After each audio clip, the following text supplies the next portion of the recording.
Dear students of class 8, welcome to your social science class. So students, we already started this chapter when people rebel 1857 and after. In the last class we discussed about the causes behind this rebellion, that means the reasons behind the revolt of 1857. So there are basically three categories of reasons or causes. One, the political causes. Number two, the religious or personal causes. And number three, the social causes. So the political causes include all the policy reforms which were introduced by the British with the primary agenda of annexing each and every territory of India.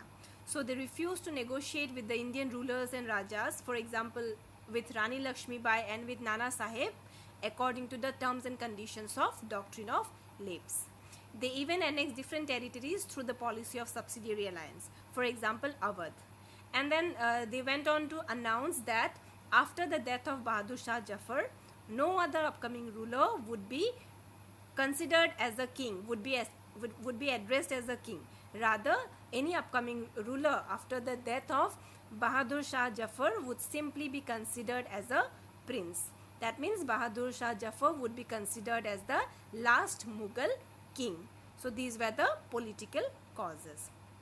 Next comes the religious or the personal causes. So the British in India introduced land revenue system.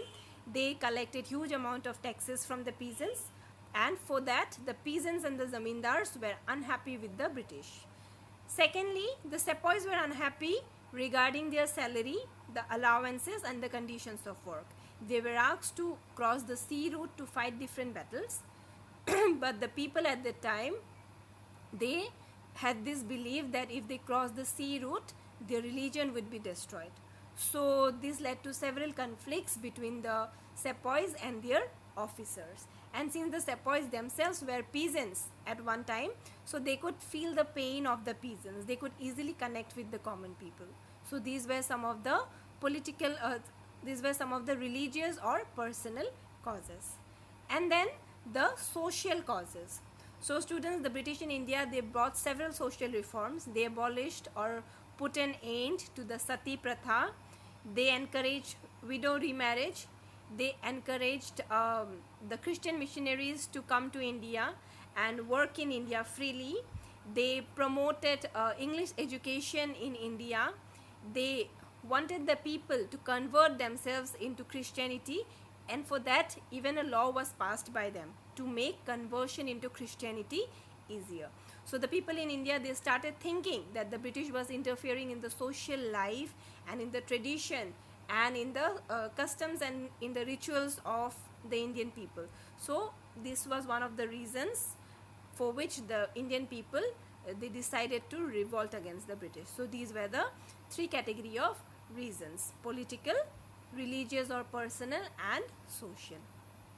So students, today we are going to discuss about a mutiny, what a mutiny is, and how a mutiny becomes a popular rebellion. And then we will discuss how this mutiny it spread from Meerut to Delhi. So students, the objectives of the learning objectives of today's class are to develop the concept of mutiny, that means to know what a mutiny is, and then to understand how it transforms into a rebellion. And then we will also be able to know how this popular rebellion it spread from Meerut to Delhi. Okay. So students, a mutiny is a term which is used to refer to a scenario when soldiers as a group, that means many soldiers together as a group, they decide to disobey the orders which are given by their officer. So when soldiers together they decide not to follow any of the orders given by their officers, then that situation is known as mutiny. So students, in India, as we all know, that different categories of people were unhappy with the British, including the sepoys, the peasants, the rulers and others. So there came a time when people in India, they began to consider the British as their common enemy. So they decided to rise up, or they decided to fight with the British at the same time. And for that, they decided to organize themselves, they decided to communicate with each other, to talk with each other, plan things. And planning alone was not enough. They also decided to execute their plan, to bring their plan into reality.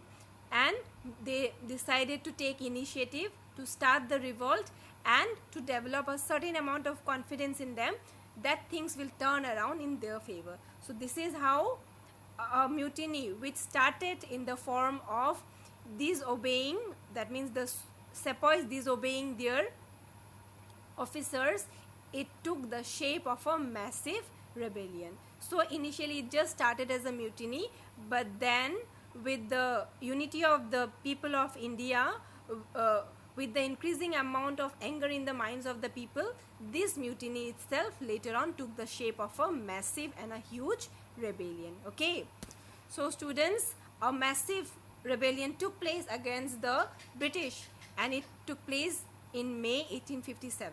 So different soldiers or different sepoys, they mutinied against their masters in different places, and it started from where? It started from Meerut.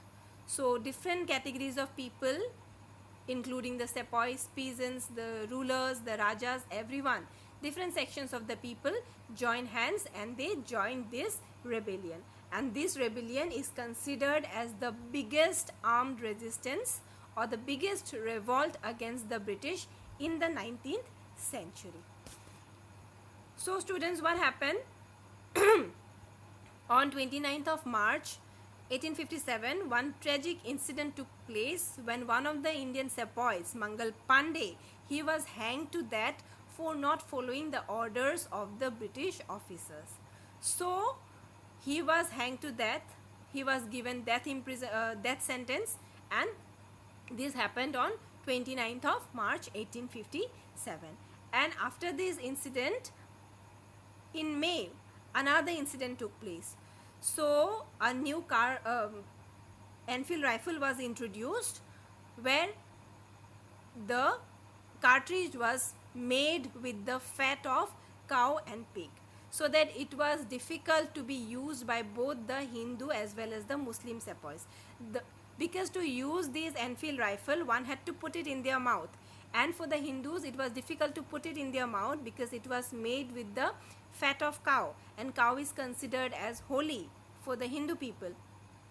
And at the same time, the Muslim people also found it difficult to put it in their mouth to use it, because the Muslims consider the pig as impure.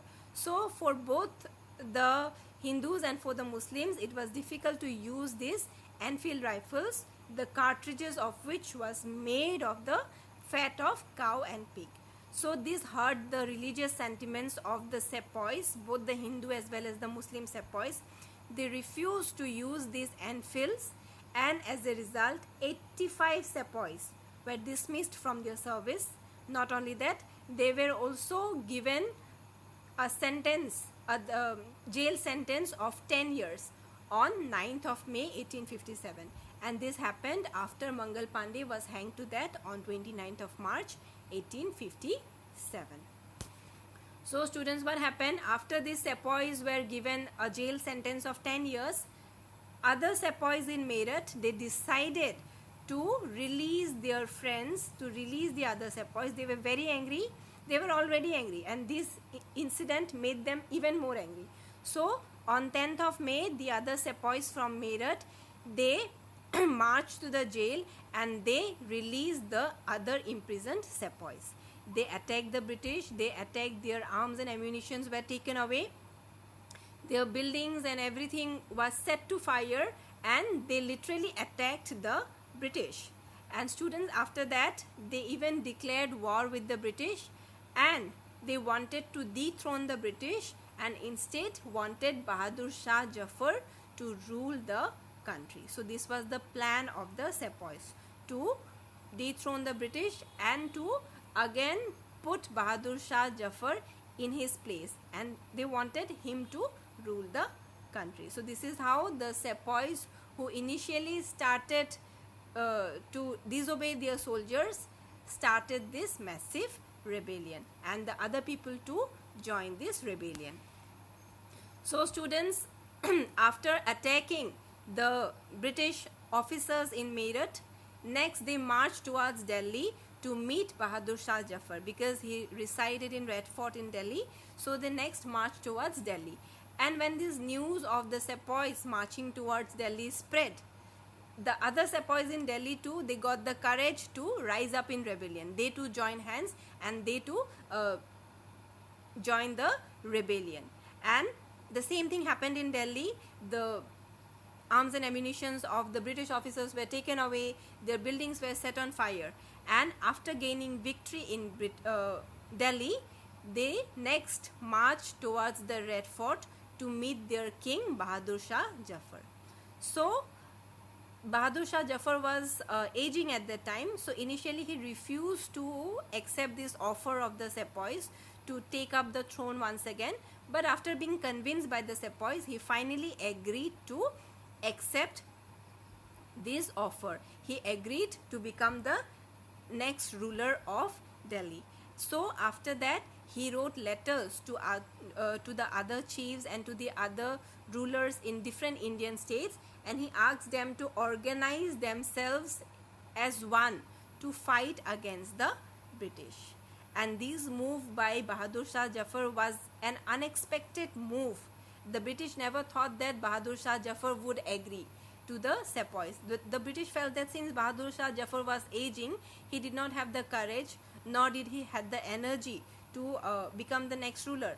But to their surprise, Bahadur Shah Zafar did agree to the sepoys, and he accepted this offer of becoming the next ruler or the next king of the land. So this is how the sepoys, they started from Meerut and they reached Delhi. They attacked the British officers in Meerut, and then they marched in Delhi.